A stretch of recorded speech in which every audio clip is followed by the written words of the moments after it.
એ ચૂકી ગયા છીએ આપણે, કારણ કે એકચ્યુઅલી આપણે 3.5 થી 4.5 ફૂટની વચ્ચે કાપી લેવાની જરૂર હતી. એના બદલે આ 8 તો થઈ ગયા છે 8, 9 ફૂટના. એટલે અહીંયાથી જે સેકન્ડરી ફૂટ આવવાની હોય ને નોર્મલ કોર્સમાં જેટલી સ્પીડમાં આવવાની હોય એ અત્યારે નહીં આવે, થોડી લેટ થાય. પણ પછી એક વખત આપણે એની રિધમ પકડી લેશું ને પછી આ પોતાને સાયકલ પ્રમાણે જ હાલ્યા કરશે. પછી તો અહીંયા જેવી હાઇટ જે છે એ 6 ફૂટ થઈ, 6 ફૂટ થઈ, આપણે 5 ફૂટ રાખી દીધી, 6 ફૂટ થઈ ગઈ.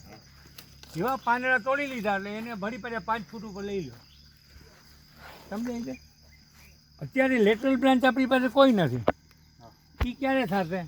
આ એની મૂળ રિધમમાં આવશે ને અત્યારે આ ચૂકી ગયો છે, બરાબર? મતલબ કે કટિંગ ટાઈમ ઉપર નથી કર્યું. હા, એ એની રિધમ ચૂકી ગયો છે. એટલે જે ગ્રોથની જે નેચરલ રિધમ હોય ને, એટલે તમે અહીંયા કટ કરશો ને તો મને જેટલી ઈચ્છા છે કે ઝડપથી આવે એટલી ઝડપથી અત્યારે નહીં આવે. પણ આપણે 1-2 હાર્વેસ્ટ લેશું ને અને પછી કટ કરતા રહેશું એટલે એની નેચરલ રિધમમાં આવી જશે. હવે અત્યારે જે સાઈડ બ્રાન્ચીસ છે, સાઈડ બ્રાન્ચીસ એ તો ભાગીએ જ ક્યાંક દેખાય છે, બાકી તો સાઈડ બ્રાન્ચ નથી, કારણ કે તમે ચૂકી ગયા છો. મોરિંગાની એક વસ્તુ સમજી લો, તમે એને જેટલું સારી રીતે કાપશો એટલું નકટો થઈને ઉગશે, નફટ થઈને ઉગશે. એટલે આપણી બધી વસ્તુ એની જે કુદરતી જે ઉગવાની જે શક્તિ જે છે એને આપણે વિજ્ઞાનની દ્રષ્ટિએ વાળવાની છે. રાઈટ ટાઈમ ઉપર કટિંગ કરી નાખવાનું, પિન્ચિંગ, પ્રુનિંગ, તો ધીમે ધીમે બધી આ સાઈડ બ્રાન્ચીસ છે કે આવવા. મતલબ મોગરાવાળો જે ભાગ છે એ મોગરાવાળાને કટ કરવું એને પિન્ચિંગ કહેવાય, બરાબર? આગળ ઉપર પિન્ચિંગ હોય કે પ્રુનિંગ હોય, કટ તો તમારે એ ગાંઠ ઉપરથી જેને તમે મોગરો કહો છો એના ઉપરથી જ કરવાનું છે. યસ, પિન્ચિંગ હોય કે પ્રુનિંગ હોય, તમારે અહીંયા કે મોગરા ઉપરથી કટ કરવાનો આશય એ છે કે ત્યાં એની શક્તિ પ્રમાણે મેક્ઝિમમ આપણને નવી બ્રાન્ચ આપે, બરાબર છે? તો આ આપણે કરવાનું છે. અને હવે આનો હેતુ શું છે પિન્ચિંગનો, એટલે કે ઉપરના ભાગનો કાપવાનો? આપણે એની હાઇટ કંટ્રોલ કરવી છે, નીચેથી ફૂટવા માટે, જેથી કંઈ નીચેથી ફૂટ થાય. હવે 2-3 વખત આપણે પાંદડા તોડી લીધા એટલે આ જે બ્રાન્ચીસ જે છે ને એ મોટી થશે. એ અહીં રહીને 4 ફૂટ થશે, 5 ફૂટ થશે, અહીંની બ્રાન્ચ 4 ફૂટ 5 ફૂટ થશે, એટલે એક મંડપ થઈ જશે. હવે જ્યારે એ સાઈડ બ્રાન્ચ કાપવાની વાત આવે, સાઈડ બ્રાન્ચ, આમાં એકેય સાઈડ બ્રાન્ચ મને દેખાતી નથી. ઓર પેલી બાજુ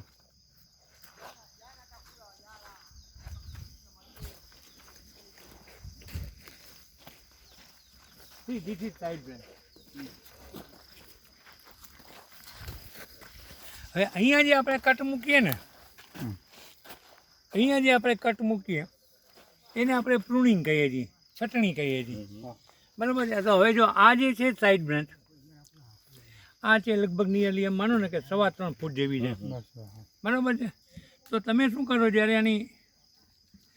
જ્યારે તમે એની કરશો તો 3.25 ફૂટ છે એટલે આપણે અમારે 1.5 ફૂટની આજુબાજુમાં કાપવાનું ને, તો ગાંઠ ઉપર મોગરા ઉપરથી જ કાપવાનું, લાઈક ધીસ.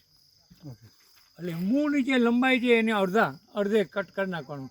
3 ફૂટ હોય તો 1.5 ફૂટે, 4 ફૂટ હોય તો 2 ફૂટે, 5 ફૂટ હોય તો 2.5 ફૂટે, પણ 2 ફૂટથી નીચે પછી કાપવું નહીં, કારણ કે ત્યાં વળી પછી એના ગ્રોથને અસર થશે. એટલે આ રીતે છે ને, હવે ખેડૂત છે એ સૌથી બેસ્ટ જજ છે.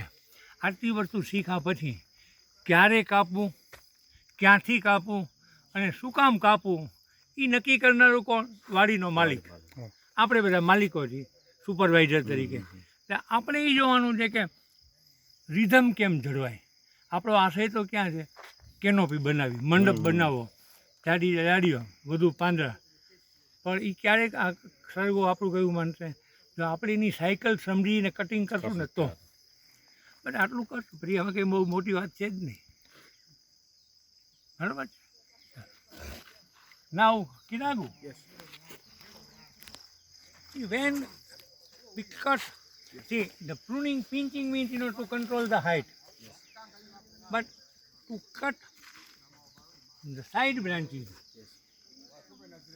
okay.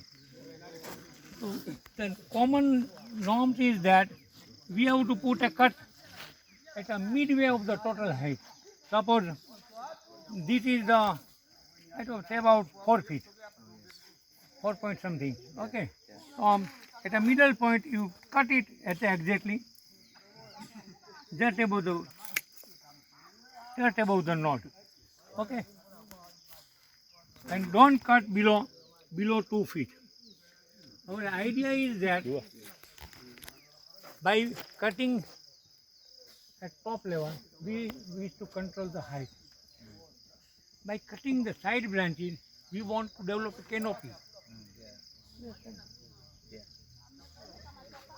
And this is to be done in such a way that the farmer is the best judge. And we are the farmer, you, we, me, everybody, we are the farmer. So we know that how to cut, when to cut, and why to cut. Accordingly, you will have to go in a certain sequence that the height can be controlled. There will be a maximum development of lateral branches to form a very nice dense canopy. If we prepare a dense canopy, we will have maximum branches. Maximum branches means lot of leaves. Okay? Lot of leaves means much more production. We have to do like this. And to achieve this thing, we have to think for the fertigation also. So for fertigation, I will talk to Praveen Bhai also how we should fertigate. Okay?